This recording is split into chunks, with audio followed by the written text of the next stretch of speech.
Cool. So, all right, this is going to be the first official Roadies and Rescues interview with a fellow road crew person here. We've got Joey Cox here, and we are on a trip.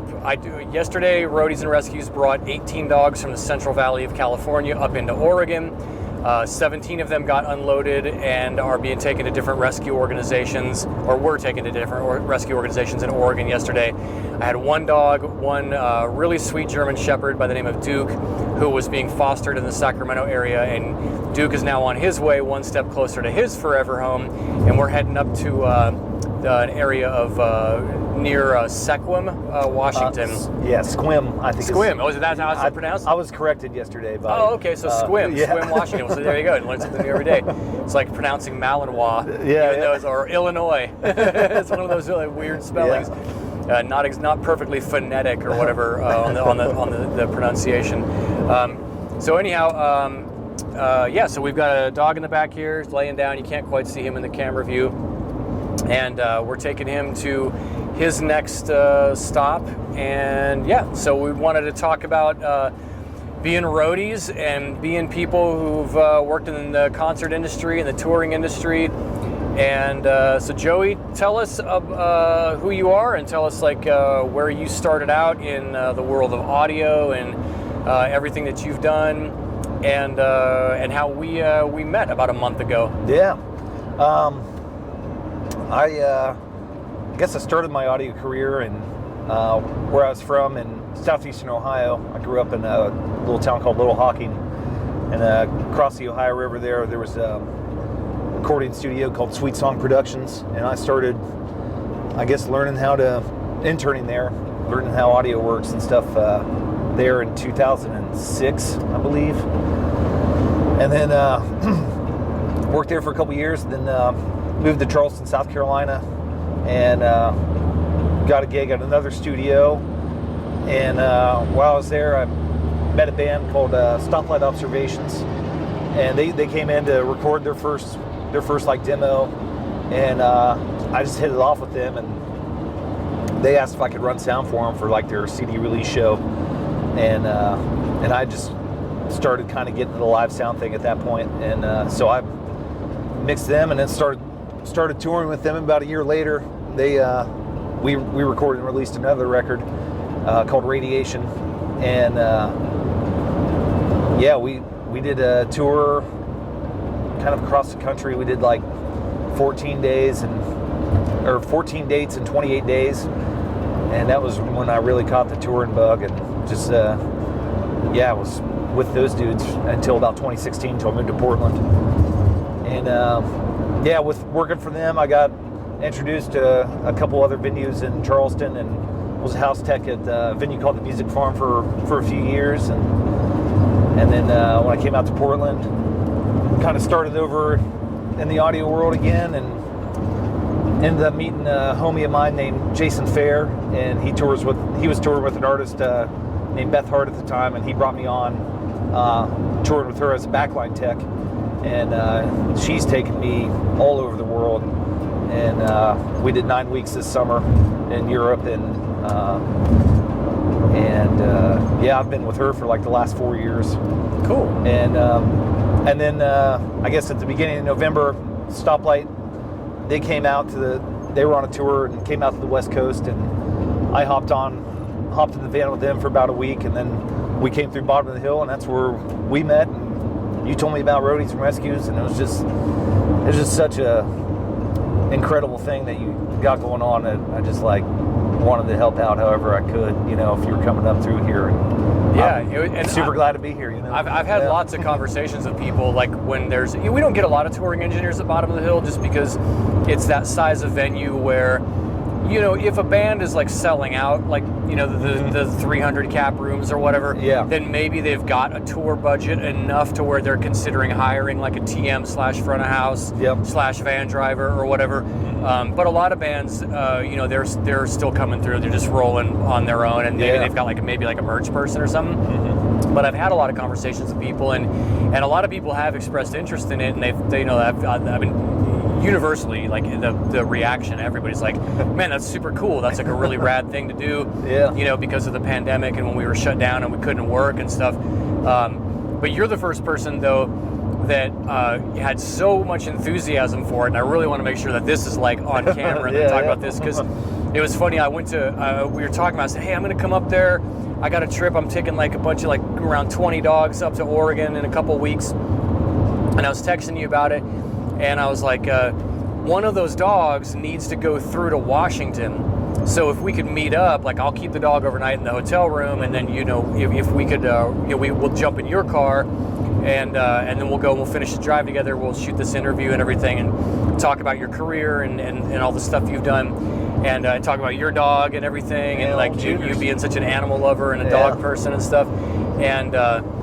You know, and it was funny because I went to bed one night where I was like confirming some of the details with you, and I was like, yeah, if you're available on that particular Tuesday, December 12th or whatever, you know, and then I went to sleep, and then the next morning I got up and there was like a few messages in a row that I had missed, and they were all like, you know, 45 minutes apart or whatever, but the first message you were like, oh, I'm booked that day, I got a gig, but let me just toss it out to the other guys and see if someone can cover for me. Yeah. And I woke up and I saw that and I was like, oh no. I'm like, oh man. I'm like, dude, we can't pay you. Like, I don't, like, it was this like a volunteer thing. And I was like, I don't want you to like lose work. I don't want you to like take time or like lose your paycheck or whatever. Yeah. And you were like, man, it's the convention center. I'm not missing anything special. Like they'll be fine without me. And I got to say, like, so your level of enthusiasm for just wanting to make it work with our schedule, because that's always been the problem, is that a lot of people I've talked to in the last couple of years, you know, they were like, oh, I'd love to get involved, but then whenever I hit them up, they're like, oh, I'm like in the middle of a tour. I'm on the other side of the country right now, and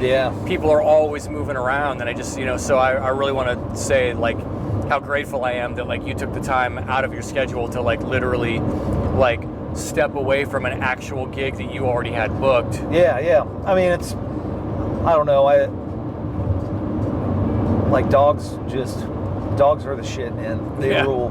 And and it just like any way I can help a dog, like just find a place, like a home that just loves them, and they can just thrive and be, I don't know, just feel like the best parts of life, you know, because dogs just like bring that out in me, at least, you know, just like joy and happiness and love, you know. So it's, I want to give that back to them whenever I can, you know. And it's like, whatever, it's not that big of a paycheck, so.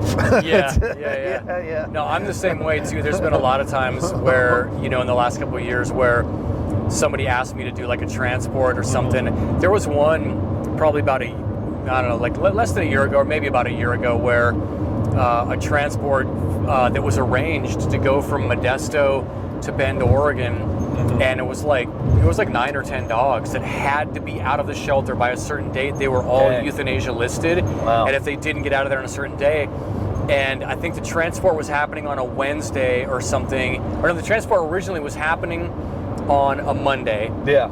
And those dogs all had to be out by, I think, Tuesday, right? So they're like, okay, we'll get them all out Monday. Well, something happened, and the transport vehicle broke down or something like that. Yeah. And so this immediate like thing went out on Facebook where we're like, hey, we've got a crisis here. If we don't get these dogs pulled in the next like 24 hours or whatever, you know, they're all going to die. Damn. And we got to get these dogs to, and they've got a rescue. They've got a sanctuary that's already committed to taking them in Bend, Oregon. They just got to get there, yeah. They just got to get there. And so, like, I hit up one of my guys at the bottom of the hill, and I was like, hey, Matt, like, can you come in and cover for me on short notice, you know? And because, you know, again, like, you know, it's a couple $100 or whatever, but it's like, I'll make that up somewhere else or whatever. It's not like, oh, what a martyr, like I'm falling on my sword. It's kind of like, but it's like, it needed to happen, you know, because it's like it was so time sensitive. And when you know that potentially, you know, all these dogs are just going to be euthanized for no good reason, you're like, $200 is not that important. No. It's really not that important in the grand scheme of things. And it's not, I don't know, I feel like there's so much work to go around now, especially after the pandemic, that it's like, I can make $200, like, you know, and not, it's not going to like hurt my my personal finances at all, you know. Yeah, So that kind of is interesting too, because that's another thing that a lot of people outside of the concert industry don't know, is that like 2 years ago in 2021, when things are about to reopen after having been locked down for about 14 or 15 months in a lot of the country, when around May or June, when concerts are about to start reopening and bands are going to start booking tours again, there was like this big front page like Wall Street Journal thing about the shortage of professional roadies, and all these tour managers were having problems like finding backline techs and like lighting designers and everything, like tour managers, stagehands, everything. It's because so many people in the industry, what people outside the industry don't know is that so many of people like yourself and previously, like in my previous career, that were working as professional roadies were just treated as independent contractors. So when everything hit the fan with the pandemic and things locked down, the majority of those people, no matter what state they were living in, they couldn't qualify for unemployment. No. And a lot of them had to go out and just get jobs. Yeah, even like with my tour, or with touring with Beth, I'm employed by them, Yeah. But it was still like all my other work, like locally, was all independent contract work. So it was like the amount of unemployment I qualified for. Well, first of all, it was like delayed like months behind to even get, and even the amount that I could get was just like so little that I just ended up having to like I got like a new job, and then and then everything started to open up. I moved to Colorado for a couple years, and when I moved to Colorado, it was like I just hit the ground running there. A couple of production companies, and then touring started happening again, and so I was like, great, it's awesome to be back. But it was so wild, like just having a day where it's like I just lost 4 months worth of work in like the span of 8 hours, and I think that's why a lot of people left the industry, because it was just like that kind of thing, man, where it's like there's no like backup to it, and I never could have predicted that either. I mean, I had 40 contracted events in 2020 that just vaporized overnight. Man, it's so now, crazy. I'm fortunate that there were a lot of contracts that got rescheduled, a year or two later. Yeah. And so I still ended up working with those clients and stuff like that through my sound company that I have. And, which is good. But there were some things, like I have a series of concerts that I do for the city of Novato, and there was like, that was like 15 concerts, and they just all just gone. Like those aren't coming back. Yeah. Like they'll do the concert series the following year. Yeah. But they're not going to do twice as many of them. They're going to just do like, just do the 15 next year or whatever. And so I had a ton of stuff that vanished overnight. And because Bottom of the Hill was my only W-2 gig, and I really only worked there for many, even though I've been there, at that point I'd been there at the club for 14 years or something like that, but I really only worked an average of 1 or 2 days a week. I was working like 6 to 8 times a month, so the unemployment that I qualified for was a grand total of about $600 a month. That was how kind of position I was in too, man. But then with all the people leaving the industry, it's just like now we're all like inundated with more work than we can even handle, and that's kind of brings us full circle to the thing of like, well, I could reschedule something, I can cancel this thing and get someone else to cover it, so I can do this thing for the dog rescue, because of the fact that like I know that like next week my phone is still going to be ringing off the hook. Exactly. It's like I'm not going to be wanting for a paycheck. It's kind of rad, and I don't know, I feel like there was a moment there where I was kind of like, should I go back to doing concerts and staying in the music industry? And then like once I did my first show back, I was like, I can't do anything else. It's like, this is what's up. It's just too fun, Concerts are too fun to work. It's certain people are just wired for it, and they love it. And I mean, I think that's one of the things with from audio perspective in particular. I mean, I can't speak to like tour managing or being a lighting designer or any other aspect of how that influences people. But I think that in the realm of audio, when there's so many different directions you can go, where you can work in a recording studio, you'll have the skill set that you could also work in corporate AV. You can do podcasting, you can do broadcast work in a radio station or at a TV station. There's so many different avenues you can go when you understand audio and you have like a certain level of skill set that will translate across all of them. But the tricky thing is finding out the one where your personality fits it just right. And like I always think that people should dabble in a little bit of all of that stuff. Like I even did a little bit of like commercial work and like small like TV commercials or even commercials for just like web type commercials and stuff, where I'm like, you know, running like a little field mixer and I'm out there with the boom pole and stuff like that. Because the workflow of working in a recording studio, which I did in the late 90s for a couple years, and then versus live sound for concerts versus corporate AV versus on location production commercial work, the workflow is so different, and depending on how it jives with your personality or doesn't, you kind of go, this is kind of not really what I'm suited for. You know, and then you find your niche within audio, and if you just kind of go after that lane and just be like, and for me, I originally, back in the 90s, I thought I wanted to be a recording engineer, and I'm fascinated by audio. I'm fascinated by electronics and like wanting to know how to like take a mixing board apart and work on it and stuff. You know, and I've taught myself a lot of that stuff over the years, and I've dabbled in those kind of things in my own spare time. But I feel like once I got into like doing live sound, because I did the studio thing for a couple years, and I was like, this isn't what I want to do. I do not want to be just taking whoever looked us up in the yellow pages and they come in and like I'm spending the whole day trying to punch in overdubs of some guy who didn't rehearse enough. It just drove me crazy, you know? Whereas when I got into doing live stuff, I was like, oh, this is like, it's instantaneous, it's make or break. You have to have really good troubleshooting skills. You got to do everything fast on the fly. And even if it goes wrong or goes poorly, that band's set is going to be done in 45 minutes. And then, you know? And then you just like deal with it later. You know, like, you figure out what you did wrong and you learn from it and everything. And most of the time, like, if the bands are touring, they're pretty fucking good. You know, so it's like, if you land in the right place, if you can get to where you're at a good enough venue and you're in the right size place, you know, where they are booking a certain caliber of acts, that sort of helps you level up and kind of bring up your game of what you're doing.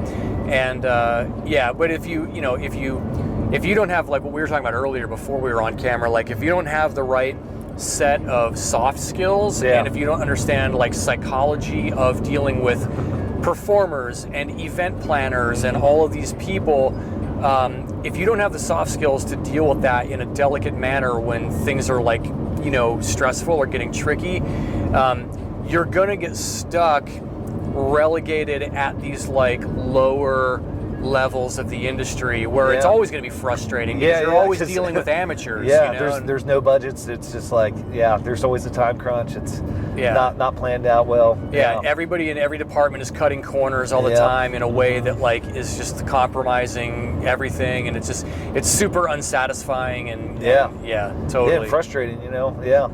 And it's that's why I'm like really grateful for kind of where I found myself, because like digging out that, like figuring out that niche of where you want to live in the audio world. Like I did a lot of system tech work, you know, before the pandemic and after the pandemic, and I just I don't have it in me to load in a PA at 8 a.m.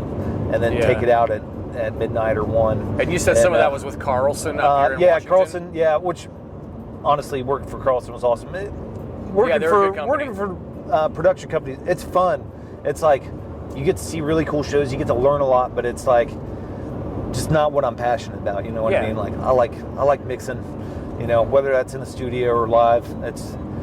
Now I felt like if I were to system tech and then have to mix a band, my mixes would always suffer because I would like spend the whole other part of my day worrying about like getting a PA up and running and like trying to fake it till I make it with that, you know? Totally. And then, so by the time it came to mix, it was like I was so just out of the creative mindset I needed to be in to mix it. It just like, I felt like it suffered a little bit, but you know, now it's like if I can walk into Revolution Hall and mix 2 openers, and I'm just like, man, I feel like my mixing chops are better again, from being able to do that. And yeah, it's just it's cool. Yeah, and so that's so Revolution Hall is one of your current house gigs that you're at pretty regularly. I fill in there like 1 or 2 shows a week. I do, on average, I guess I work at Rev Hall. And I used to work before the pandemic, I was at Doug Fir Lounge. I was one of the house guys there for a long time. For a few years. You were the one who told me they closed that venue, and I was shocked. I had no idea. They closed, I think October 30th was their last. They're going to open up in a new spot, but I don't know any details or anything like that. I just know it's going to be happening. So. Oh man, that was always a highlight of West Coast tours was stopping at the Doug Fir, and just such an awesome room. Awesome room, like cool staff. It was always cool people. Whenever I was there a few times between about maybe 2008 and 2012. I think I was in there. Maybe I was in there with like Rogue Wave and Alex Clare and a couple other things there, and always liked that place. And then there's like this super cool vibe of the bar and the restaurant that was upstairs. It's always really good, and it's just like the Doug Fir was always like a real standout spot on the West Coast circuit of those rooms that were under 400 people. And you got to work in there when they still had the Midas in there, the Verona in there, I believe. Yeah, Verona, and I think they had like EAW 650s or something like that. Yeah, 650s were still there when I was there, but they replaced the Verona with the M32, which is that's fine. It's like the console in every club that size in America. It's like virtually like the ubiquitous digital console of the under 400 cap rooms. Yeah, totally. Yeah, super cool. Yeah, that's great. Yeah, man. And tell us about your dog. I got to meet your dog earlier today, and that's because this is what we're it's not only about concerts and it's not only about touring and stuff like that, and but your dog is, oh my god, what a sweetheart. Yeah, so I got a yellow lab named Juna, and she actually got her during COVID because I found myself with a lot of time, and I was like, dude, I have time to actually like get a dog and train a dog now, and so my in-laws have a yellow lab as well, and he's super super chill, awesome, listens, like I was like, I just wanted like a dog that I could train and just like be able to take anywhere I wanted to. So I ended up getting her when she was a puppy, and my wife was working from home. I was working midnights like 3 days a week for like a microchip. I was making the machines that make microchips, essentially, is what I was doing. Yeah, it was kind of nuts. So we got Juna, and just like she just probably the greatest thing I've ever done was get that dog. She just has brought so much love and like joy to my life, and just every day I wake up, she like wagging her tail. Just I don't know. As soon as you open the door to your place today, it's like it's the first time I've come up here and the place that you just moved into, and as soon as she greeted me at the door, it's like just like the most wiggly dog, and she's so happy and so sweet. So happy. Yeah, full of kisses. Yeah, bring her joy. And we call her Juna, the bringer of joy. Yeah. She she loves people, loves animals, loves living life. Yeah. And she's like, we just moved into our house. I guess our new house Thursday, but she's had to deal with a couple different moves, and it's just been like just a total, I don't know, just handles it, She's just like really just kind of goes with the flow and rolls with whatever life is kind of given to her, Although we spoil her a lot too. But No, I'm sure she's you can tell that she's treated very well, because she's like obviously loves people. Doesn't have any reason to be scared of people, and no one's like been heavy-handed with how they dealt with her or anything. She's obviously like a really very sweet, affable, just like a totally going with the flow kind of chill dog. She went from being like super excited and wiggly and whatever, and then we're standing there talking in your house like 2 minutes later, and she's just like on the couch, like totally just like laying there, just like looking at us, like she was like paying attention to the conversation. But she keeps an eye on you, what I mean? But she wasn't like, she was like, she like calmed right down and was like, oh cool, there's a new person in the house, and then she's like immediately like got up on the couch and just chilled and was just like watching us, and just watches until you walk into another room so she can follow you in there. Yeah. Yeah. She's awesome, man. She's like, I don't know. It's just great. Like every day I wake up and just like we hang out, at least if I have to be at work early, I'd wake up for enough time to just try to take her outside and walk her around a little bit and just let her kind of experience the day a little bit instead of being cooped up inside all day long, Yeah, totally. Of course, yeah. Once you have a commitment like that, then too, that's sort of, the other thing we were talking about off camera earlier is about how, when you're married and then you've just got other commitments, like whether it's kids or whether it's like, your pets or anything like that, like then it sort of starts to change your relationship with the road a little bit. And how much time do you want to be away? And like, it's like, then suddenly like a 3-month tour doesn't look so appealing. You're kind of like, can we find a way to break this up into like a 2-week segments or something, because you want to. Yeah, because dude, it's tough being away from home for long periods of time, and that's what I've kind of been grateful working with Beth, like the way she tours. They're kind of shorter runs, 4 to 6 weeks at a time, but it's nice to just like be able to go out and see the world. But it's like the entire time I'm out there, and all I think to myself is like, man, I wish my wife was here, just experience this with me. And, yeah. But it's also, I just like have a bunch of spots I'm gonna take her around the world at some point. Yeah. So we can check them out together too. But yeah, it's the road's hard, man. Yeah. Well, it's it's like one of those things, like I said, like within niches of audio, you find kind of what works best for you. And I've certainly, in the years that I was touring, I've spent about a decade of my life on the road. Yeah. And I mean, I wrapped up all my touring. I decided to stay home, like start a sound company, start my own business, and kind of do some different things that facilitate my long-term plans of what I want to do.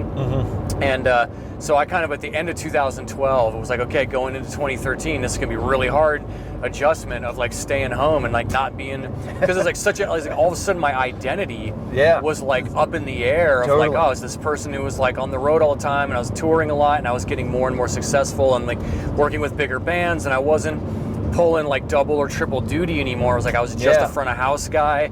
And I really liked where I was at. I felt like my skill set was getting even better because I could focus on just one thing. One thing, yeah, man. And I was at a really nice point in my career, but there were a lot of things that necessitated me just getting off of the road. But like over those years that I had been out, I had toured with a lot of different people, and sometimes you see people who they're like really eager and they're like, I want to get on the road with the band or whatever. Yeah. And then they go out and they do like one tour and they're like, yeah, this is not for me. Yeah. They're like, this is not for me. Like, it's just sometimes like some people just get away from being away from home for 3 or 4 weeks and being away from, their significant other or whatever, and they're just like really tripping, or they start drinking really hard, or like it just introduces a lot of weird problems. And so it's definitely not for everyone. But when you are the kind of person who can do it for however many years, whatever your lifespan of touring is going to be. There's some people who've done it for decades, whereas I did it for about a decade. It was kind of like, okay, now I'm ready to move on to something else. But it's not just a job; it's a lifestyle. There's a lot that you have to acclimate to, and that's where I wanted to have these Roadies and Rescues conversations and talk to people about their experiences on the road, and what are some of the things that sort of like most enamored or that you were enamored with, or that you were fascinated by, or like what are the really seductive things that you found when you first started touring that you're like, man, this is totally great and this is cool, and then what are some of the other things that even when you're loving it, like what are some of the downsides that you found?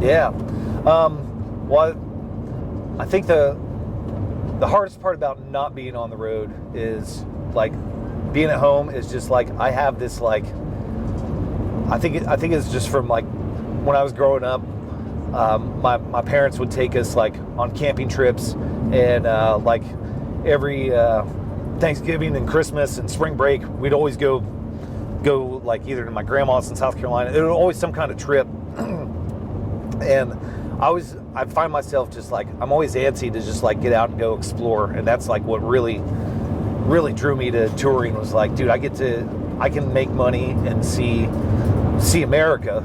And then when I started touring with Beth, I was like, I can make money and actually see like the world, you know, and that's the one thing that never gets old, is just being able to experience, I don't know, new landscape and culture and just seeing how like people live in different parts of the world, you know, and that's the one thing that I just like keeps me coming back to it, you know, is just like, I don't know, seeing like what kind of food they eat in Romania, or you know, how I don't know, just like how can I like get to a place where I understand none of the language at all, and be able to like navigate myself around, you know, and figure out how. I mean, Europe, everybody kind of speaks English at this point, but it's still just like, it's an adventure, you know what I mean? It's just like every day's a new adventure. Yeah. And plus just mixing, man. I mean, it's like I can show up and mix.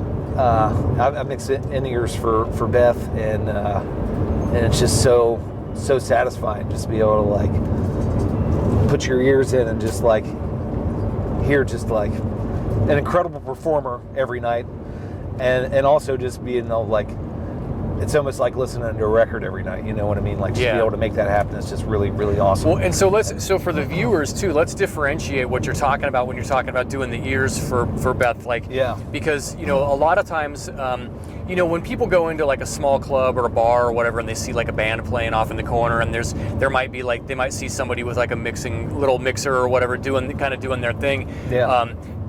And then they might not notice when they go to the big stadium concert that there's like a booth that's like squared off in that area, but then they don't realize that there's a monitor engineer on the side of the stage. You know, so talk about that a little bit, so that like for people who don't necessarily understand that it's actually not just one engineer on a bigger concert, that like when you get into a room, typically I'd say when you get into a venue that's about 400 or 500 capacity and bigger, then it becomes a differentiated roles, and there's two actual mixing consoles. And so I'm at monitors with Beth.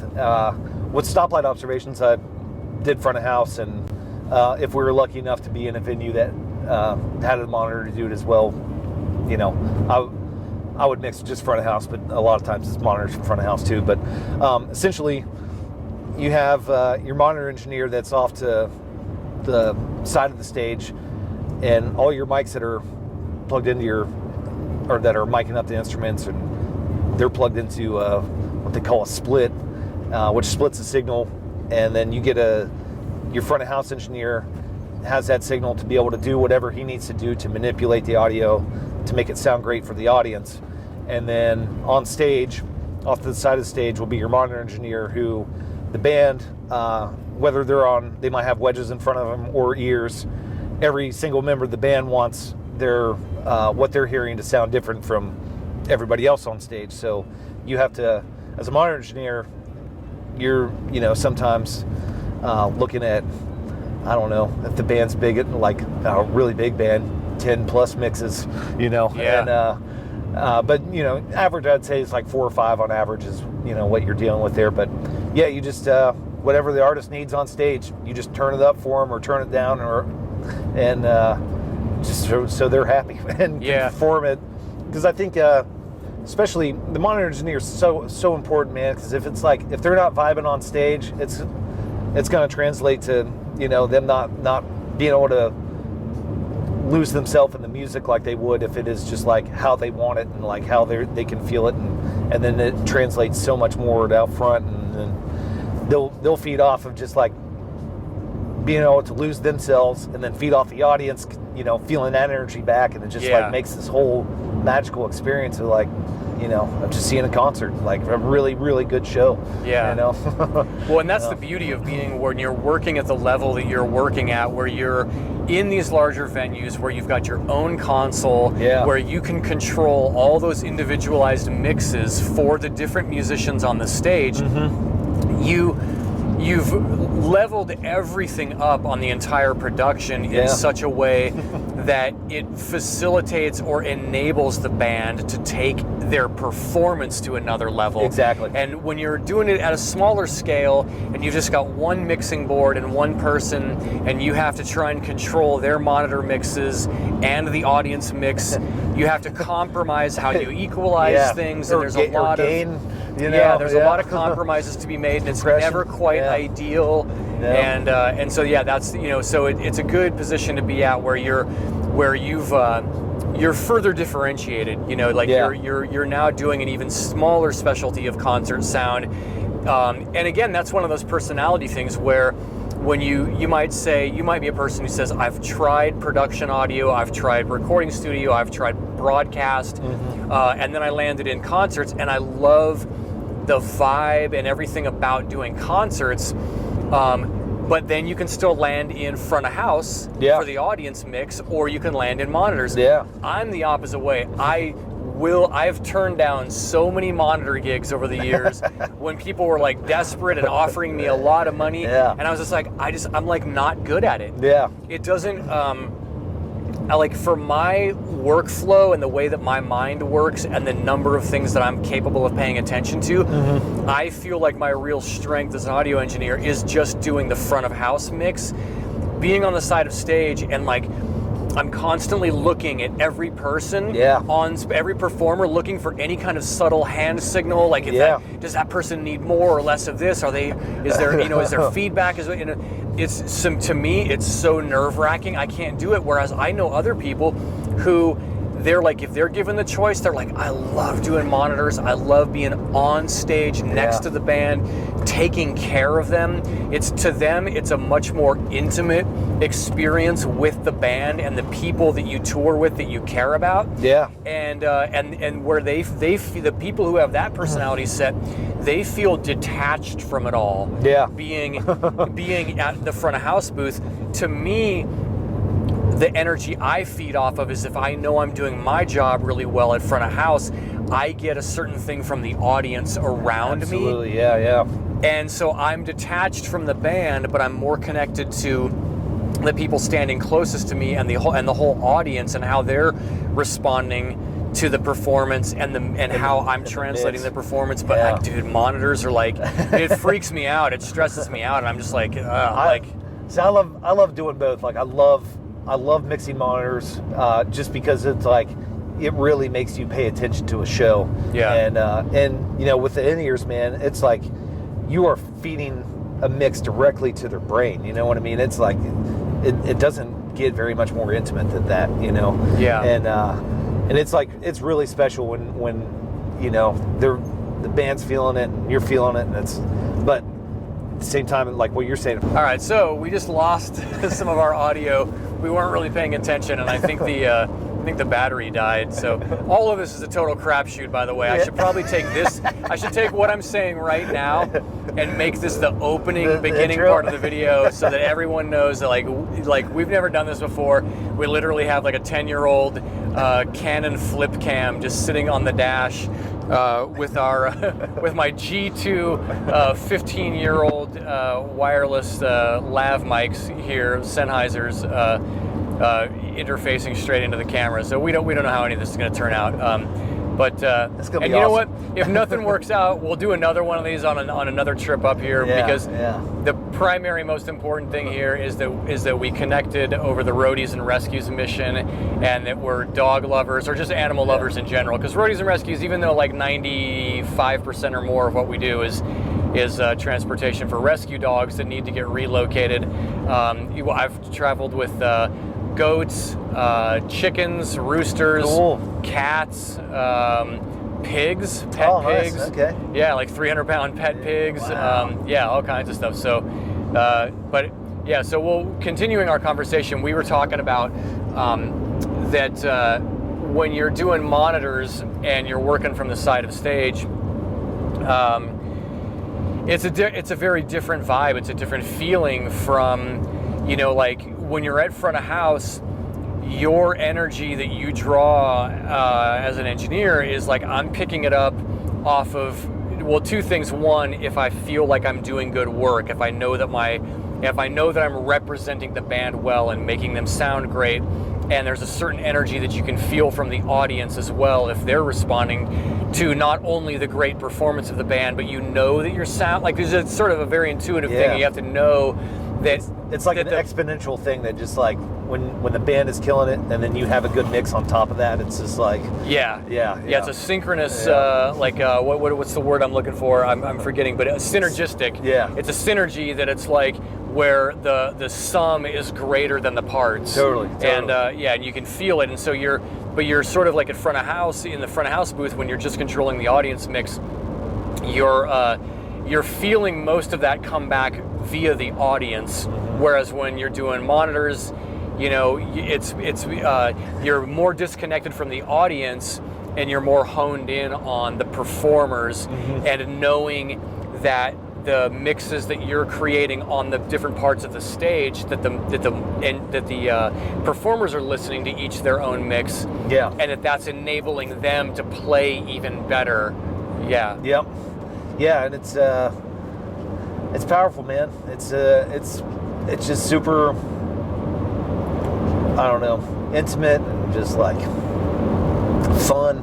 It's I like both sides of it, like monitors and front of house.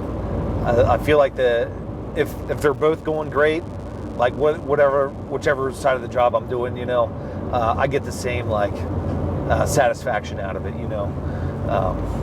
But I just like have done it for, I don't know. I mean, I've been doing live sound for 10 plus years now, and the first time I did monitors, the band, like, they're like, dude, it sounds great on stage. And he's like, and you like paid attention the whole time. And I was like, wasn't that what I was supposed to do? But then, you know, like I guess, you know, a lot of bands have gotten burned by dudes just not paying attention. But that's why I like it, because it makes me pay attention to what's going on stage. You know, it's like what I'm there to do. And that's why I don't like it, because not that I don't pay attention. It's that I become neurotic about it. Like I become so scared that I missed a cue from somebody. Because when a person's playing an instrument and something is off in the way that they're hearing their wedge monitor on the stage, something's off with the mix and they can't quite hear another musician who's 15 feet away from them on the opposite side of the stage. You know, if they're not hearing something, they might be playing, but every so often they're trying to make eye contact with you, and they're trying to give you like a hand signal, and they're kind of doing this, you know, they're doing this thing, and if you miss it, you know what I mean? Like, it's like, so for me, I'm just like on pins and needles the whole time, and it just doesn't work for me. Whereas I feel like when I'm really concentrated on the front of house mix, like that's where I can make it shine. Whereas the other aspect of what you're talking about, where bands have had disappointing experiences, even when they've been in a caliber of venue or a festival or a setting where they have a dedicated monitor engineer, the dude's over there looking at their phone or whatever, and they're like, you know what I mean, or they're just talking to somebody and they're like not paying attention, and you're like, they're over there like, I need something over here, or there's like feedback happening, or, you know, the wireless is cutting out, or something's clipping. There could be all these things going wrong, and and no one's on point to take care of it. Like, so I don't have that problem. Like, I will definitely not let those things happen. But it's just, I just feel like it's so much more nerve-wracking for me trying to do monitors that I just find it so much more draining. You know, at the end of the day, I just feel like I'm kind of exhausted with wanting it to be perfect, you know? And so again, like you differentiate between what realm of audio you want to go into, and then you can further refine it down from there to being like monitors or front of house. Well, and I've met dudes that, they get into system teching work where they'll be, you know, like outdoor festivals or concerts. You know, you'll have a production company that provides a PA, and there's just one dude and, you know, or maybe two dudes in charge of putting the PA in the air, and then the tour comes in and plugs their consoles in and mixes. But I know some dudes that are like, I don't like mixing at all. I just want to put a PA up and just make sure that's happening right. Absolutely. And they'll nerd out with their iPad all night. The whole time that you're mixing, they're putting just like really fine little adjustments on things. Like I mean, they're not messing with it. Usually they get it all dialed in before you even do your sound check. But if they hear something, like they're on that level. They're like tuned into that, and that's, you know, and it's good to know that they're there, and it's good to know that they have found that niche that they're passionate about. Yeah. Well, and you know, it gets real crazy when they got humidity, temperature change. Temperature and humidity gauges, and they like, you can adjust the PAs for that too, you know, and Dave Ratt has some really good videos talking about some of that stuff. Yeah, but dude, the first time I heard that, where it's like, well, it's a 15-degree difference in between sound check and the start time of the show, and you switch that, and it's just like, oh my God, I didn't know. Yeah, you get all those bodies in the venue, and you generate all that heat, and it causes like a diffraction or like a refraction. I can't remember what they're. I don't remember. I'm forgetting. You know, I'll have to brush up on my master handbook of acoustics that I haven't cracked open in many years. But it's wild just to hear the difference. You know, that, you know, like the software can do, and, you know, like in D&B software or L Acoustics or whatever, you just type in the temperature and the whatever the percentage of humidity is, and then the compensation that it does for it is just like, wow. It turned any EQ moves I needed to make on the front of house mix, just, I don't have to do anything now. Yeah, you know? Yeah, because now the high frequency dispersion is more even. Yeah. So having a good system tech is really, you know, really awesome. Yeah. And I wish I knew more about it and were more passionate about it. But it's like, I can do that job, but it's like with monitors to you, it's so stressful for me just to like figure out, you know, all that and try to remember all those little details that go into putting a really nice PA up. Yeah. You know. Well, and it's specialized enough too that it isn't just them tweaking the software for the PA. Yeah. It's like having to understand, like you practically need a degree in like structural engineering because and physics, you have to like and, you're hooking up these chain motors to, you know, these girders, you know, the beams that are in the ceiling of these large venues, and you have to like know what the weight load is and how to distribute the weight, and like it's how to angle the PA. Yeah, how to angle the PA to cover the size of the audience that's anticipated, and how far of a distance it can throw. How to deploy subwoofers to have the most even coverage as possible throughout, you know, like your low end frequency response. Got to get that brown note. Yeah, exactly. Got to get that brown note. Hit them in the gut and see if you can make them crap their pants. But no, that is what's kind of incredible about just the audio world, is just like how, like all the different ways you can go with it, you know, and that's like you were saying about the studio stuff, is like I've never given up on the studio thing. I still do a lot of like studio work, recording and mixing wise, and that's like, I think that's what I'd like to, you know, ultimately just do, is just like be able to just have a room that I can mix records in, you know, and record records in. And, See, I would love to be able to just sit down and mix recordings. Would be like really fun. Yeah. For me, when I did the recording studio stuff, I found that the limitation on what my personality gravitates towards was the tracking. And well, even tracking I enjoyed, because I enjoyed like repositioning the mics and things like that. It was the overdubbing. It's just like, it was like, oh, okay, this is not for me. Like, you know, like I can't just sit here. I can't listen to some guy who didn't practice enough, like flub a guitar solo like 50 times in a row. Totally. You know, and put the whole project behind schedule, and the other rest of the band members are getting pissed off, and you're like, oh man, I can't be here for this. It's funny because I've done a lot of sessions like that, but then it's like again, it comes with, you know, the bands that are like higher caliber, they just like, when you're in the studio with them, it's just like you can just unload just like so much creative energy, you know, where it's like that you don't spend time trying to get a take like that, you know, it can just happen. You may do like 5 to 10 takes of a part, but like when you get it, it's just like, fuck, that's it, you know, and then just keep moving on and getting the record going, you know. But well, it's like anything really, where, you know, when you start out and nobody knows who you are, and you're just kind of beginning, you're on the first rung of the ladder, and so, you know, you're going to get people who can afford your services, and they're not as polished and they're not a certain caliber. But if you can work your way up and prove that you can like earn your slot where you can work in better studios and that are more expensive, which weeds out a certain lower caliber of the performers, and you kind of start getting, when you get to a certain tier or echelon or level or whatever you want to call it, then like you said, then the bottleneck of like what is holding things back is not the caliber of the performers themselves. Yeah, exactly. It's then it might be like a technological thing. It might be like, oh, we kind of need to find a better studio to do this in because we're running into these issues with gear or something. Like it could be other constraints. Yeah. But it's just a different type of thing. It's like less of a frustration issue and more of just like this is just what we need to get it done kind of thing. Totally. Yeah, it's wild, man. Yeah.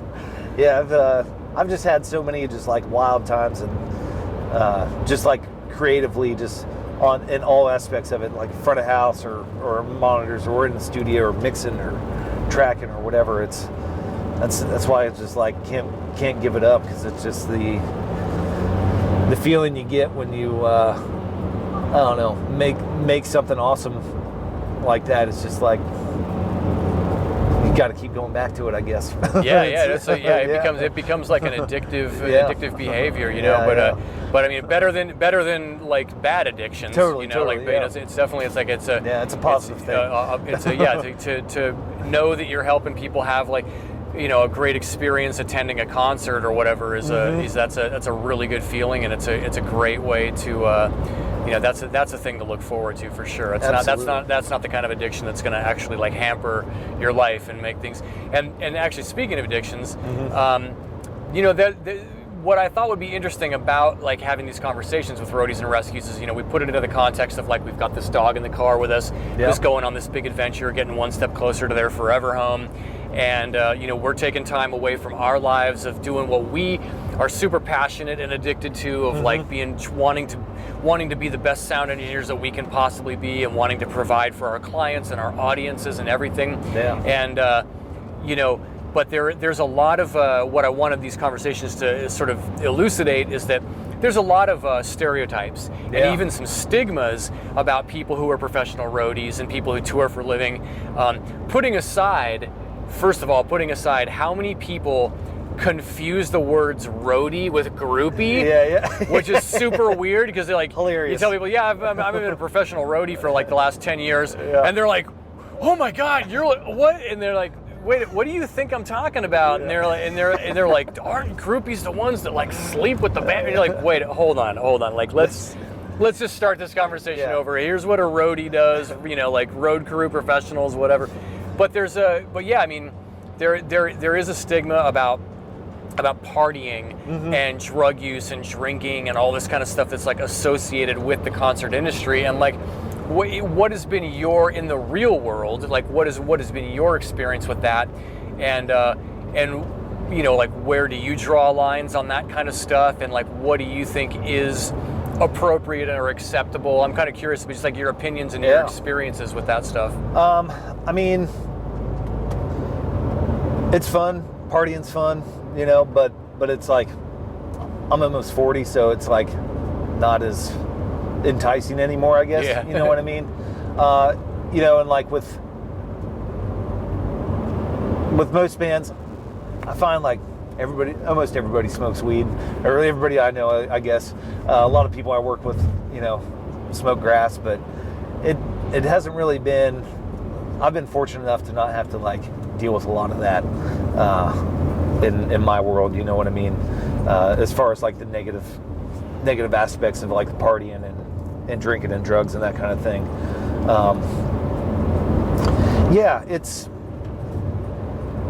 I kind of got into this thing so I could make music and kind of just live life how I want to, but be responsible about the things I do. Well, see, that's the kind of thing that I think needs to be out there for the general public to understand, is that people who get to a certain level in the industry, people who rise into some of the upper brackets and the upper tiers, and they're doing bigger, good tours, and they're working in legit venues that aren't just like, oh, there's a band playing on the floor in the corner of the bar. Yeah. But like when you're working at like real concert venues and you're getting on big concert tours and stuff, that a lot of those people got there not because they were like, I want a job where I can like do drugs and chase girls every night or whatever. Yeah. Like, in just like, you know, like a lot of us, it's because we're super nerds. Totally. We're super nerds who just happen to be really passionate and feed off of these experiences of wanting to be part of this bigger transcendent experience that's not just about like, oh, I clock in at my job and I do this thing, but it's like I'm part of like this bigger thing that's happening that's affecting hundreds of people tonight, or potentially even thousands of people are being affected by my work. Yeah. It's man. a very nerdy, you know, cool thing. It's not just now, and then you get into that world, and there can be a lot of partying. There certainly can be groupies and drugs and there whatever, but it's also noteworthy that if you don't keep yourself like relatively like on the straight and narrow, like you know, again, like a lot of people drink or a lot of people smoke weed or whatever, but the people who have real addictions or the people who have real drinking problems or whatever, they don't last. They don't stay on tours. They don't get asked to come back. Well, and that's the thing. Like, I have a personal rule where if I'm working, I'm sober. You know what I mean? Like, we were talking about that at Bottom of the Hill. Yeah. Where it's you know, like, I don't know, man. First of all, like drinking and mixing, like alcohol affects the way that you hear. Yeah, it does. So I just, you know, that's just not happening. And also it's just like if you're sober and like shit hits the fan, you got to go troubleshoot some stuff.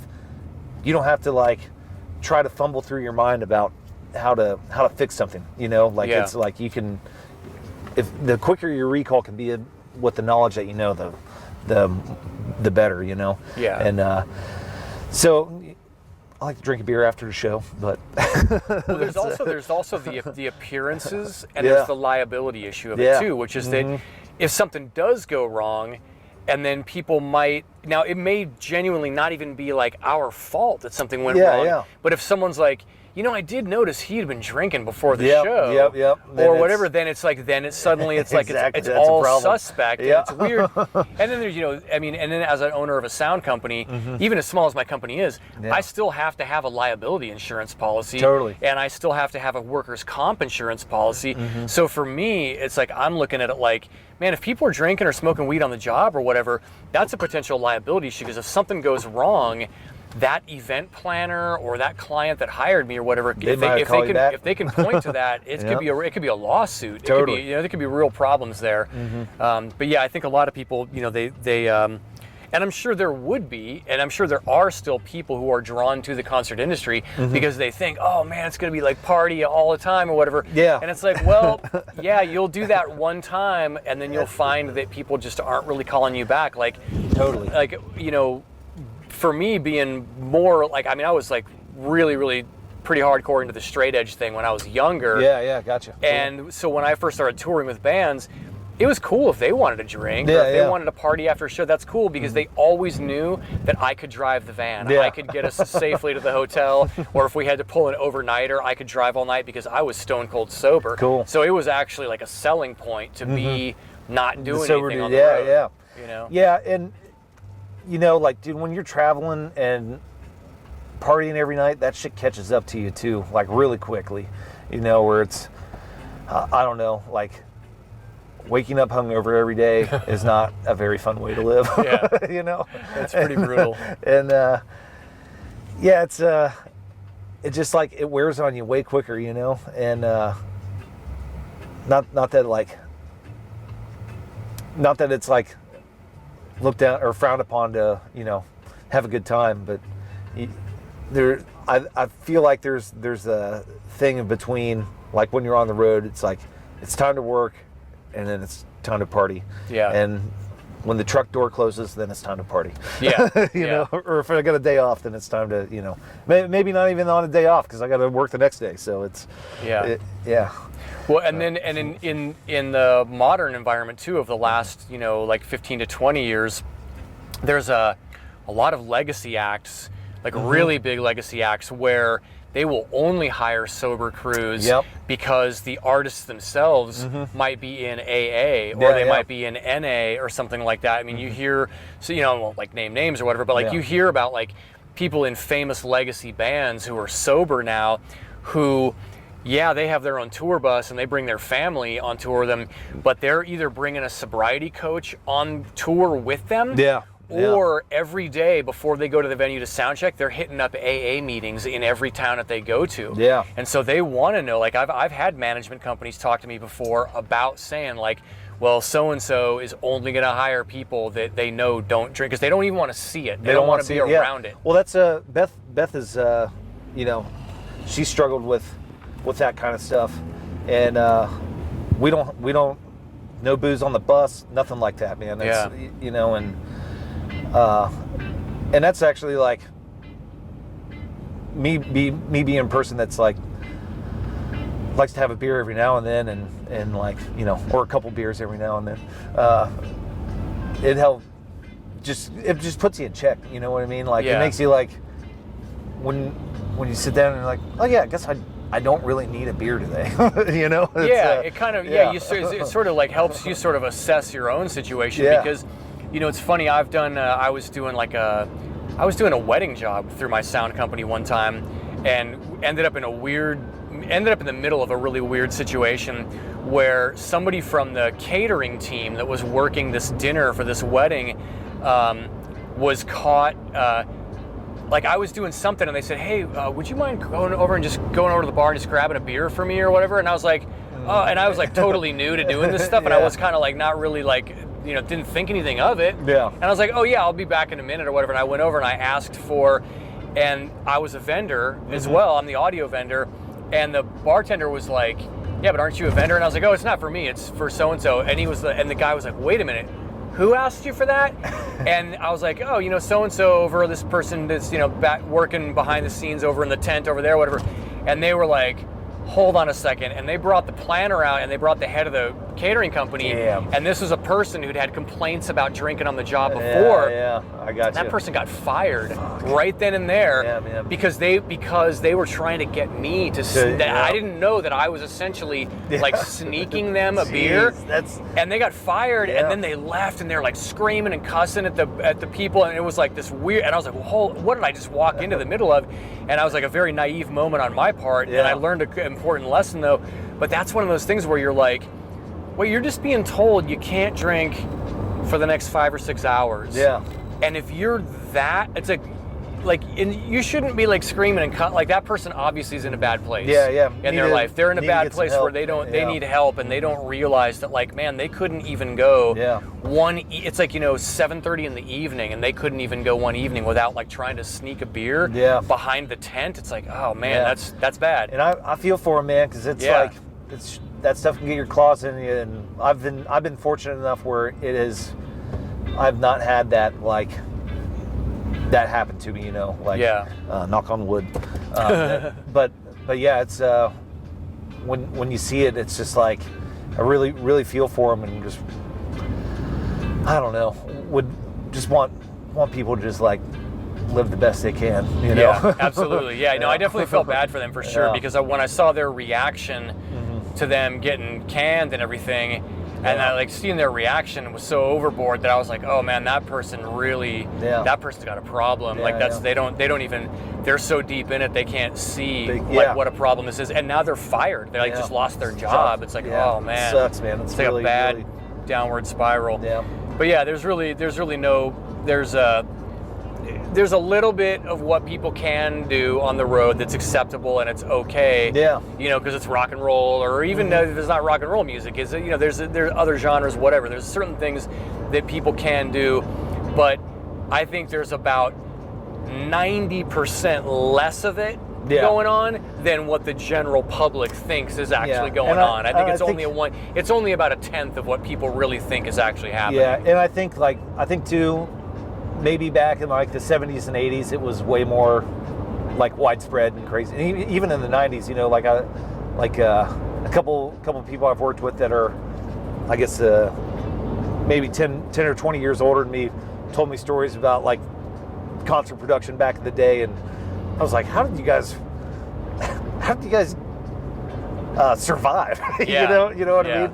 And, well, the machinery of the music industry facilitated it a lot more. And there was actually back then when record labels had infinite amounts of money, you know, they could send handlers out on the road who kind of like were always cleaning up people's messes and the people that were destroying hotel rooms and all that kind of stuff. And there was a lot of that was sort of like catered to and enabled, like a lot of bad behavior was enabled back then.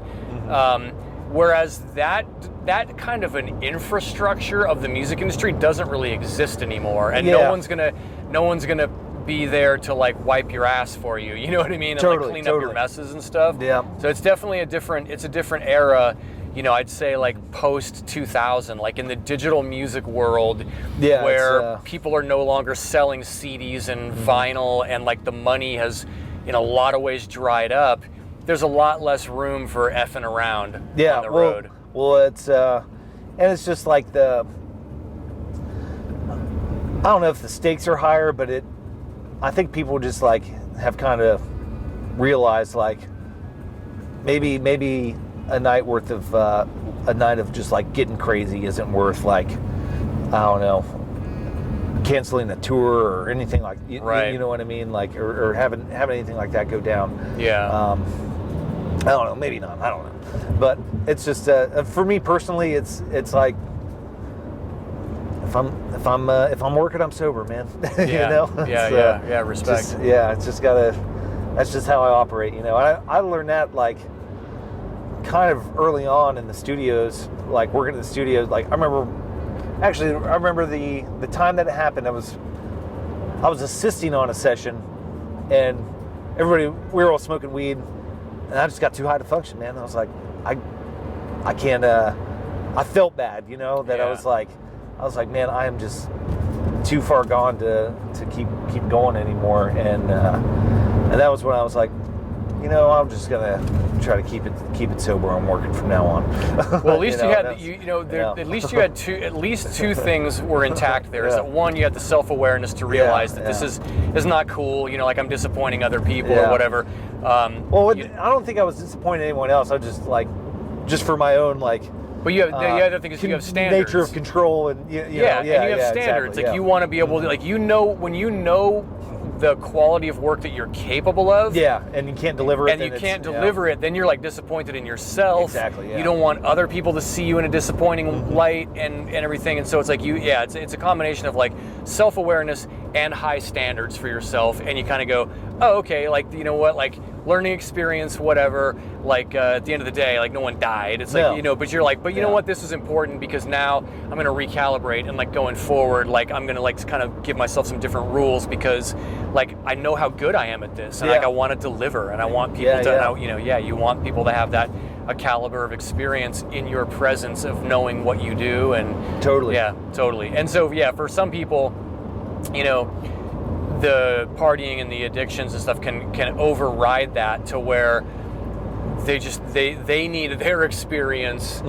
with, you know, whatever the substances are becomes overridingly more important than the experience that they're providing to the people around them. Exactly. And it just becomes, you know, it's a bummer. Well, and you know, it gets to the point where them needing that experience takes away from the experience of everybody that's around them being around them. You know what I mean? It's like, at certain points, like that's what's kind of funny at the end of a show, and like some shows where like you just see people just stumbling out, and and it's just like, it's like, man, I don't I'm glad I'm like not a part of this right now. You know what I mean? I'm glad I'm not in that state of mind right now. Yeah. But not to say like I don't want to just be like shouldn't fucking drink, shouldn't fucking party. Yeah. just like be responsible. That's really all. Yeah. You just gotta know your limits, and and it's important for important for the people that are hiring you, whether it's a corporate or whether it's working directly for a band that you're on the road touring with or whatever. It's important for them to also make sure that they or their tour manager or their management company, whatever, that they just tell you what the standards are. Exactly, you know what I mean? Yeah. Because sometimes that can even be kind of vague. Mm-hmm. And what'll happen is I've been in situations before where a new person comes out and they see how much the band is partying, and so they start partying too or whatever, and then they're having to be pulled aside later on to be like, hey, like, you got to keep it together. Yeah, we need you to keep it together because so that I've seen that. We're paying you to keep it together, so we don't have to keep it together. Exactly, and that's totally how I was approaching it. Like I'm here to do my best work, and if they want to party, that's cool. Yeah, that's how it was when I first started touring with Stoplight. It was like because their parents. I mean, they were young enough that their parents came to me. And I'm only a couple years older than them, but they're like, "Do you just like take care of our kids on the road?" And I was like, I don't know if I'm the right person to be asking this question, but but I was like, I'll make it so we can get wherever we need to go safely, and like let's just do this thing, man, and let's like try to make it happen in the music business, which is fucking crazy. That itself is just crazy. That's the other thing too, is it's like there are already so many things working against any particular performer on any given day that make it where sometimes you see the people that are just like the most incredible performers, and there can be any number of things that sideline their career and they just never break through and they never make it. And then you can see other people who, again, like might have like drug addictions and all kinds of crazy problems and whatever, but they have the right machinery and the right team in place and they make it and they break through. Or they also have the right drive too, and just like it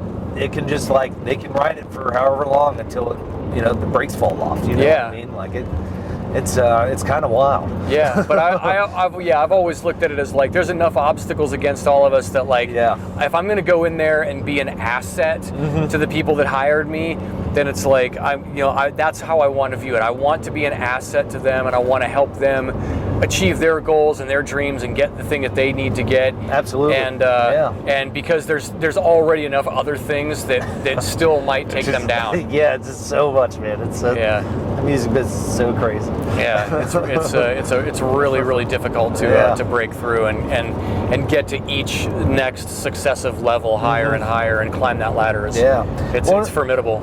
And it's been crazy, like just the small amount that I've like experienced in it. I've like with Beth, I've mixed ears for Beth in front of 12,000 people, which is fucking crazy. I never thought I'd see look out off the stage and see that many people out there, like not just in general, and so it's kind of wild to like experience that, and just not feel like that I've seen very much of the music industry at that point. It's just like there's so much more to it than that, I guess. I don't know where I was going with that, but no, I feel you. It's like you don't. It's like when you start out, you're not even thinking. No, when you're with your buddies, you're out with your buddies in a van. We're just like, dude, 10 people showed up at the show. This is nuts. And they liked what we were doing, and it was cool, and we had a good time, whatever. And then then eventually, you find yourself where you're doing stuff where you're like, wow, that's like kind of a milestone. It wasn't. I never even deliberately set out to do that. And I somehow, like again through having high standards for yourself, and that you get to a level where you're like, wow, this is like, 3 or 4 years ago, I never thought I'd be doing this. Because it's wild where it'll take you, man. I mean, it's taken me to 4 continents this year, and like I went to Morocco over the summer. That was on my list of places that like. It wasn't on my list of places that I had like I want to go to Morocco, but now that I've been there, I'm like, I think there's a lot more of Africa I'd like to check out. Yeah, for sure. Yeah. And Australia too, man. I've always wanted to go to Australia, but going there was like I have to go back here a lot more. Yeah. Oh man. And I got over there in 2012 with Portugal the Man. I got called in on really short notice to fill in for their front of house guy who had a family emergency. Yeah. And I literally took this tour on like 2 weeks notice, and it was basically like going. Doing a couple shows in New York and then flying over to Europe and doing front of house for them. They were open for the Black Keys. Oh, cool. For like, it really wasn't even that many dates. It was only like maybe like 9 or 10 dates over about 2 weeks. Okay. And then from there going to to Australia, to the eastern coast of Australia, and doing like, I think we did like 5 or 6 shows over there. Cool. But I'd never made it to Australia before, and then once I was there, I was like, oh my God, this is like the greatest place on earth. And I wanted to go back, but that was but then at the end of that year is when I had retired from touring, and it's like I'd always wanted to go back, and I'd always wanted to see more of Australia than just the cities we'd gone to on the eastern coast, and we were literally there for like, I think like 6 days or 7 days. Just got in, hit a bunch of shows, and flew back out. But I got to Japan a couple times over the years, and Europe and others, and then pretty much I think the only 2 states that I haven't mixed a show in is Hawaii and Alaska. Wow. But again, I was never like, oh, I'm setting out like in my career that like here's the things I want to do. It's kind of like we were saying, like you just want to live the way you want to live. You want to do. You want something that just like fits your personality and your lifestyle, and it's something that's fulfilling to you for very personal reasons. It's like I think everybody who gets in the concert industry has a different take on it and has a different thing that motivates them to want to succeed in the concert world. But when you are there and you kind of keep going after it, you just find that like you'll hit all these milestones that you never even set out to do. It's the weirdest, it's the strangest thing. Super weird, man. And just like experiences, like I don't know, places that like the first time I went to Germany, I didn't really enjoy it that much. And then I've been back to Germany probably 3 or 4 times since then, and every time I go back, I love it more and more, man. And it's funny because like I almost written it off as like, I'm cool, I don't need to go back to Germany. But now I go back, I'm just like, fuck, I might have to try to figure out how to live here one day. Yeah. Like that kind of thing. Yeah. Well, and one thing that a lot of people might not understand, since some of the viewers who are going to see this might be people from the dog rescue world or whatever, and I have no idea how we're going to like chop this interview up, and we'll do like a full long form thing of the entire thing, but we'll also have like snippets and whatever, so you never know who's going to land on these videos at some point. Assuming the audio works, and assuming I didn't totally screw this whole thing up, and dead batteries, looks like and it's metered, all this other stuff, but yeah, that's another thing for people who like aren't like in the concert industry, and things that they may not really understand is they're like, oh my God, you got to go to all these countries and whatever. I'm like, yeah, but usually it's like you got to go. It's like, okay, I've been to this city a half a dozen times, and it wasn't until trip number 5 or 6 that we actually had a day off there. Well, and then we went out and saw it. Like there were a lot of the times they're like, wow, what's it like traveling around Europe? It's like the same inside of every same cool block. Club. It's like the same, the inside of every same hockey arena. With the same backstage area where you're in some hockey team's dressing room, and so it's you don't like, the travel is cool, and it's neat to be able to say I've set foot on these continents, and I've set foot in all these countries, but a lot of it like I can't remember. Well, dude, that's what's really incredible about touring with Beth is we have every other day off. So we do a show day, and then the next day is a day off in the city that we're playing at the next day. Yeah. So I've been very fortunate to be able to like have time to go walk 10 to 15 miles in a lot of these cities around Europe, and just really be able to experience them, and get now, immersed in it. Yeah, and now just go back there multiple times where it's like, okay, I've been to Copenhagen twice now, so next time I go back, I'm going to pick a spot in the city I haven't been to yet and go check that out, and that kind of thing. Or Munich or Amsterdam or wherever. I've been to Amsterdam a bunch of times, so I try to go see a different part of Amsterdam every time I go back there. So it's, but yeah, like when I was touring with Stoplight, it was like, well, here's here's Atlanta. It's a different venue than the last time I was in Atlanta, but I only have time to check out a block around the venue. Yeah. You know, and so it's just traveling, you know, and even the traveling like outside of the cities, like just seeing the countryside and stopping at like a rest. Like this summer we stopped at our bus broke down at the border of Hungary and Romania, and so we were stuck at this truck stop in Romania for like 6 hours till our promoter could come pick us up in a couple vans and take us to the festival we were playing. But dude, just hanging out at a Romanian truck stop for like 6 hours was like an incredible experience, man. You know, like watching the sunrise, seeing just cats like pull up, get out of their car, put down a sleeping mat in the grass, and just like take a nap. I was like, dude, wow, interesting. Yeah, it was so interesting. I was like, it made me like really wish I could do that in America to some extent, because it was like nobody was worried about like, I don't know, getting messed with or anything like that. Or killed they were like, because everybody else was just there doing the same thing, taking a nap, hanging out. You know, it was really kind of awesome. Yeah. And I don't know. It's like those kind of experiences what makes it this whole thing super cool. Well, and that's another Roadies and Rescues kind of like topic that's good, is just like the whole thing of traveling, because you know, so when I started Roadies and Rescues, part of it was that you know, I had started doing some volunteer work in the world of dog rescue just a few months before the pandemic hit. Oh, wow. And so I was just kind of dipping my toe into this world. And then once things kind of locked down during the pandemic, a few months in, I don't even remember how, I found out that there was sort of this underground world of, you know, these private Facebook groups and people who would try and get these dogs out of these high kill shelters that, you know, and get them relocated to you know, a safe haven somewhere, like at another rescue organization or a sanctuary or something. Cool. And so what I was seeing is that, you know, like let's say a dog just had to go like a few hours up the road from this city to this city. Yeah. You know, we got to get it out of here. We got a foster who's willing to take care of this dog up here.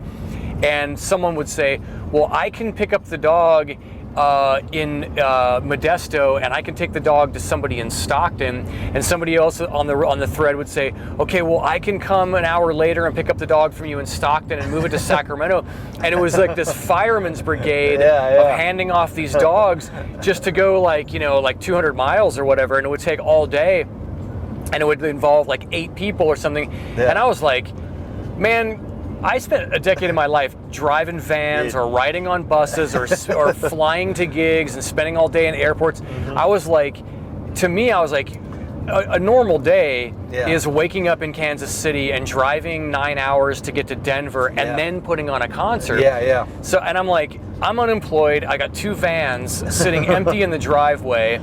And you got a dog. You got dogs that need to get to Eugene, Oregon from Modesto. Yeah, I can do that. Yeah, like no I can do that. Like no problem, you know. Yeah, 8 hours. 8 hours driving is nothing. Yeah, but I know a lot of people though who they're like, oh my God, they're like, I can't stand being in the car for that. They're like, if I'm sitting in traffic on my way to work for 30 minutes, I'm like losing my mind. Yeah. And so that's another one of those things about like your personality fit and whatever, is that you know, you got to find that, you know, that you like not just traveling, and not this that you like being like, oh man, I got to explore Amsterdam and Munich and Morocco and all these places. It's that you also have to be able to, you know, sometimes you're the driver. I mean, sometimes you're touring on a bus and someone else is the driver, and that's their problem. You're sleeping in your bunk. But you know, sometimes you're like, you know, you're spending a lot of time traveling, like going through airport security lines and sitting on planes for 6 hours. 24-hour travel days. You know, and like trying to hustle to, you know, the tour was all booked, right? And then after the tour was booked, the artist got offered some thing on their one day off in like a 10-day stretch. They got offered to do some slot at an important festival.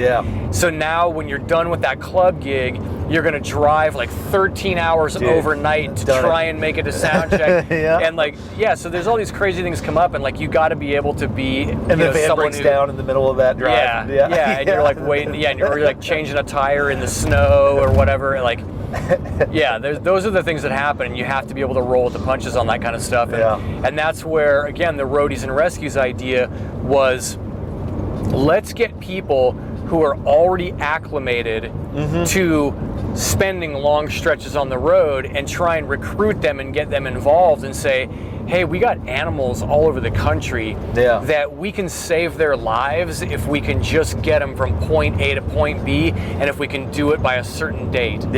You know, and that's where the long-term goal is, to eventually build a network of roadies, people who are outside of, they're not like necessarily in the world of rescue, and they're not immersed in that every day.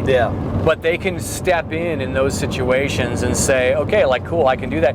Now, the problem, going back to our earlier conversation, is that so many people had to bail out and leave the industry that there's so much more work available than there's ever been. That when we announced at the end of March of 2021, exactly 1 year into the pandemic, we had all of our stuff buttoned up as far as like the nonprofit status of the IRS and all the things that we had to do, a new insurance policy, the whole thing, that when we announced to the public and we said, here's what we're going to do, we're going to get concert industry people who are all still unemployed involved, and we announced it to the world, we made the whole thing public. Everybody went back to work. and then 6 weeks later, they announced, oh, California's going to reopen concerts, and all these people were like, oh, I'm getting called back to the sound company. All the tour managers I knew, all these people who were like, when we announced it and we said what we were going to do, people were like, oh my God, this is so cool. I love this idea. How can I get involved? Okay, we're working on it. Like, let's try and figure this out. And like, I'm like, and then because I've gone public with this, rescue organizations all over the West Coast are like, we need your help. We need your help. We need your help. And then the concert connections all go silent because they're all getting pulled back to work. Now you've got, not only do you have fewer people being offered twice as much work, all of their artists that they've been working with who lost their income for a year to a year and a half are booking twice as many gigs, and they're trying to fulfill the old contracts that were postponed in 2020. And so it's turned into this thing where every competent tech with touring experience now has literally 4 to 5 times as many job offers as they did before the pandemic. Dude, I've had to turn down, I don't know, more tours this year than I was offered going up till this year. You know what I mean? And I could be jumping on tours with even with my old resume, and as long as I've been off the road, I could easily be getting tours that would be paying me way more money than I was ever making back in the day. But I can't leave this. I can't let these dogs die. Well, that's the thing, man. It's just it's hard to. It's just like the amount of money that like has got to get put up to get me to want to like get on the road for 8 weeks at a time. It's more than what I think most people want to pay down. You know what I mean? Totally. But yeah, especially like, I don't know, dude, dogs just rule, man. Actually, when I started touring with Stoplight, when I first started working in the studio, I had Lou Dog, a little French bulldog. He went on 90% of the tours that we did. Oh, that's awesome. Dude, so we had this just badass French bulldog that rode with us, and then he would walk out on stage before the band and walk to the edge of the stage and like look at the crowd. Like, dude, it was incredible, man. That dog, like, he was a road dog, man. He loved being on the road, and it was so awesome having him in the van too. Like, you have like a fucking tough gig, or just like, I don't know, shit's just like not vibing very well in the van. You could just like hug Blue Dog, and you know, he just would like take all that crazy energy and just like center you. You know what I mean? Yeah. And that was, you know, I grew up with dogs, but that was the first time like and Lou Dog wasn't my dog. He was Johnny's Chunky's dog. But that was the first time I was like really thought like man, these are like magical animals, man. And, and I don't know. Yeah, I've been around dogs most of my life too, but as an adult, I've never had a dog of my own. Just because I was living such an itinerant lifestyle and like traveling all the time, it wouldn't be responsible, you know. And then even with being home the last 10 years, like all of my money and all of my focus has gone into trying to get my sound company, getting that to a certain level, which has been just basically taking any profits and not paying myself and just reinvesting into buying more and more gear and stuff to try and keep up with all the clients' demands. And so I've never been in a situation where I'm like, oh, okay, yeah, like if I have an animal and suddenly I got a $3,000 vet bill, that would sink me. I would be screwed. And so, you know, but now I get to fulfill this outlet of being around animals and being able to do what I do is really great, because it's just like, you know, I get to be part of this. Again, they're dogs in particular. I mean, I love cats. I had a cat for 17 years growing up, and like there's a lot of cool things about a lot of animals, but dogs in particular, there's like it's interesting. There's like a little, like, I can't remember what if it was the Cosmos reboot, or I don't remember what the heck it was, but there was something that Neil deGrasse Tyson was on where he talked about, there's a segment where he talked about for 4 or 5 minutes like the relationship of people and dogs, and how that relationship evolved, you know, from wolves and stuff. And there really is something very interesting about that sort of that type of an interspecies cooperation, and what we get from each other, not just from like having evolved beyond like a hunting relationship and a like survival relationship, an emotional connection. Yeah, and like, there's an emotional thing now that humans have with dogs that is like, you really just don't see those kind of relationships involve between too many other species of animals. You know what I mean, in the natural world. So it is a very unique and interesting thing, and you know, that's, I think, why just the overwhelming majority of people just like love dogs. I get that there's people who, like, when they're kids, maybe they have a bad experience with a dog and they kind of, you know, whatever. But for the most part, the overwhelming majority of people love dogs. You know, in cultures around the world, and everywhere, man. you know, it's I mean, it's a, you know, it's a really cool, unique thing, and to be able to have a hand in helping save the lives of so many dogs is really neat. You know, totally. Well, it's, you know, like with Juna and I, man, there's like some psychic connection between me and her, man. It's like she can just look at me, like, she tells me what she wants, but even though she can't speak, you know what I mean? It's just like, I don't know, we just like, we're on this like level of just, I don't know how to explain it. It's just fucking crazy. I've never, like, even with my dogs growing up, I never had a connection with them like I do with Juna, you know? And, well, and that's in the rescue world. That's a lot of times what people, you see them talk about their soul dog. Man. You know, they're like, I've had a lot of animals, but they're like, you know, and I loved every one of them unconditionally. And I, like, you know, people who just gave up everything and sacrificed everything to take good care of their animals. But then there'll be a certain animal that comes along at a certain point in their life. And there just is a certain thing that you know, it's just a different level. It's a wild connection, man. Well, another thing too that has to do with Roadies and Rescues, and why it's cool to, you know, again, like, to connect with you and talk about dogs and talk about our relationships with animals and stuff is, and I'd be interested to get your take on this. From day one, when I sat down with my business partner, Matt Wedgley, who's the guy who founded this thing with me, he's the co-founder. He's the first person I took the idea to, because I knew he would be into it, and I've known him for like over 30 years. And I was like, if I need to rely on anybody else, it's like, I don't want it to be this guy, right? Cool. And but from day one, from the first business meeting we ever had, where I said, hey man, here's my idea, my concept, I was already telling him, I said, now look, this pandemic thing. Now, keep in mind, this is around August or September of 2020. Okay, so we're about 6 months deep into the pandemic, and we have no idea when shit's coming back. And but I told him, I said, look, at some point, it could be 6 months from now, it could be 2 years from now, but at some point, things are going to stabilize and get sort of normal again, and some, like, eventually stuff I believe is going to come back. And there's going to be concert tours again, and there, Coachella is going to happen again, because he was a transportation manager, and he worked for Golden Voice. He worked at Coachella for like 15 years. Cool. He was out like directing 20 different van drivers that are going and picking up bands at LAX and Burbank. That's such a wild job too, man. Yeah, and he was like out parking semis and doing all this kind of stuff, and he did that for like 15 years. And so from day one, I was like, we're here to help animals. We're here to help save, shelter animals that are going to otherwise needlessly die, right?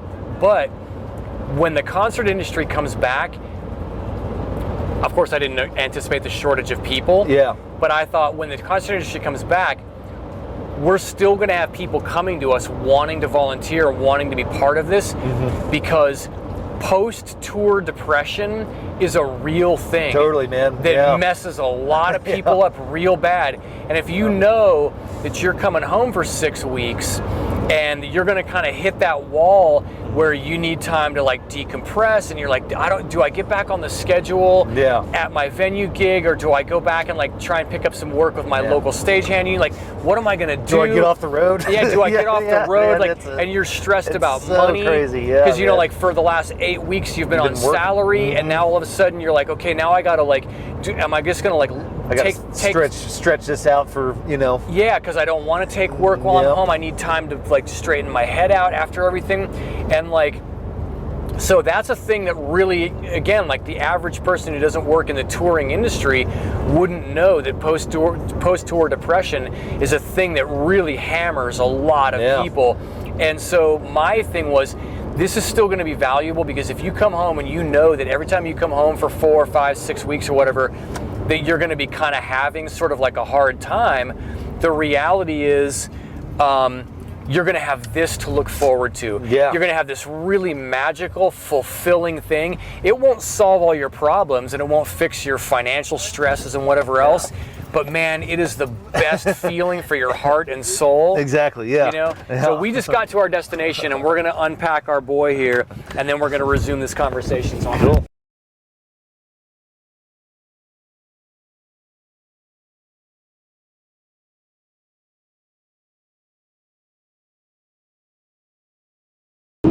So we were talking about the reality of post-tour depression and how that really lands, super hard on some people. And so, the idea was that the Roadies and Rescues would still be relevant once the concert industry comes back after the pandemic, because, people would have something really very fulfilling, like something very emotionally fulfilling to look forward to. And it doesn't solve the financial stresses and all the other things and whatnot, but it's definitely it's definitely something, again, that will at least kind of gives you perspective, especially when you're dealing with so many of the animals that we're dealing with are basically like slated to be euthanized, to die, and you're doing something really, really good, and people's reaction to you, like it's incredible, like how people have responded to me about doing this stuff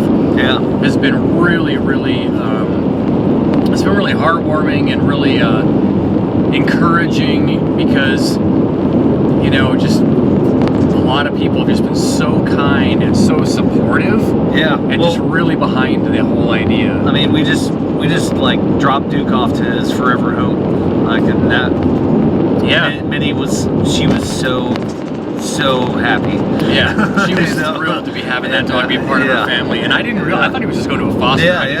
Like I said, we don't always get to see the final step of getting him all the way there. Super cool. So that was like really a treat to be like, oh my gosh, you're actually the one adopting Duke. Like, that's so great. Like, it's really, really cool to know that he's not going to be uprooted once again, and like he's not just gonna like live with these people for a couple months and then go then eventually go somewhere else. Like, he's actually like, he's home. Like, that's really, really cool. It's incredible, man. Great feeling. But what's it been like for you when you've had issues where like like where you come home for a stretch and then you're trying to reacclimate and figure things out? Like, what's your experience with that been? Well, the hardest, I think part of it's like, if I'm at home for like 2 weeks and I just need to go do something. You know what I mean?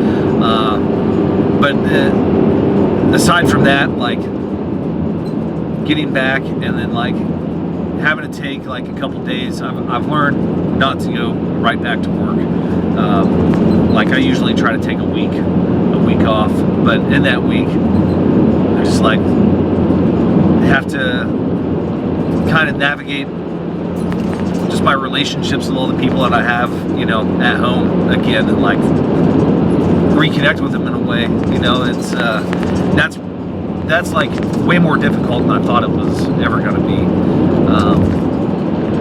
As far as like just like picking up where I left off with my wife, my friends, you know, just people I haven't seen in a minute, and trying to keep my relationships just in check, you know, and good, you know, and going. And that's like getting back from the road and like having all this just like, I don't know if it's like stimulus, like just, you know, having to just be in a new place every day and waking up in a new place, and then you get home and it's just like, well, I can finally relax, but in a way it's like I look around and like, I got so much shit I gotta do. Yeah. It's like hard to even relax. So it's yeah, like, it's a weird weird thing to try to reacclimate. Like you do need a certain amount of time to like decompress. Yep. And just sort of let your like brain reset and everything. But at the same time, it's like you still got bills to pay. Yeah. And you got all these things, all these obligations that you have been away and you couldn't handle, and so you gotta like come back and do all these things, and it's a yeah, it's definitely a strange land to navigate for sure. Yeah, and it's also, you know, like there's such like touring too, man. It's like in the span of, I don't know, 4 hours, you'll go from like the highest to the high, the lowest to the low in some days. You know what I mean? It's just as far as just like shit that's going on the road, personal life, and just like everything that's just like happening and having to deal with it. And then you get home and it's just like, now it's just like everything's just kind of okay.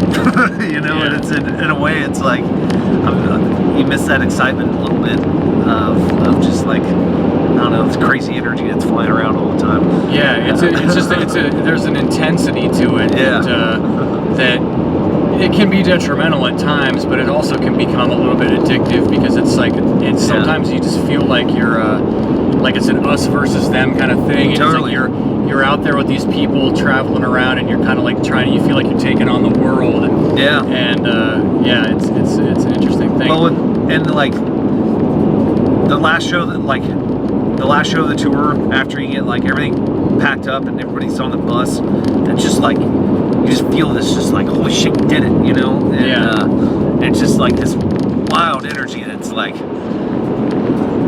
it's just so like happy and just like, I always felt like every tour that'll like go down and you're like, oh fuck, now what? now we're going to the airport, we're going home or whatever. I always felt like every tour I ever did, I always came back a slightly different person. Totally. Like it changed me every time, even if it was the same band, the same people that I was just out with 5 weeks ago or whatever. Does, man. There's like some kind of experience. There was always something big and intense and dramatic that happened on every tour that kind of like, it changes you. It really does. It really does. It's an interesting thing. Yeah. There's an indicator on here that we might only have 1 minute left. I don't know if that's that 1 minute mark is the memory card, I think maybe. But real quick, once in a conversation I had with a guy a long time ago, he said, everybody I know who tours for a living, everybody I've ever met and known in the touring world, they're all running from something. What do you think about that? And if so, and I agreed with him, and I was like, hell yeah, I was like, I'll raise my hand. I was like, yeah, we're all running from something for sure. If you are, do you think there's any truth to that? And if so, what are you running from? I would say, like, at the most basic level, the cog in the machine of a 9-to-5 lifestyle, like that whole normal life, mundane normal life. Yeah, that's definitely would be the one thing. that I can think of off the top of my head. There's probably some other subconscious thing too, but I haven't tapped into that. Well, I think it's going to be a recurring question for all of the interviews, because it's a thing that's been on my mind for many years. Yeah, so yeah. we can always revisit that on one of our future trips that we do. Absolutely, yeah. I'm going to think about that, because that's a very interesting question, man. I haven't really thought about it. Well, with that, we'll close it out, and I'll shut off the camera, and we got a couple hours worth of stuff we got to go through, comb through, and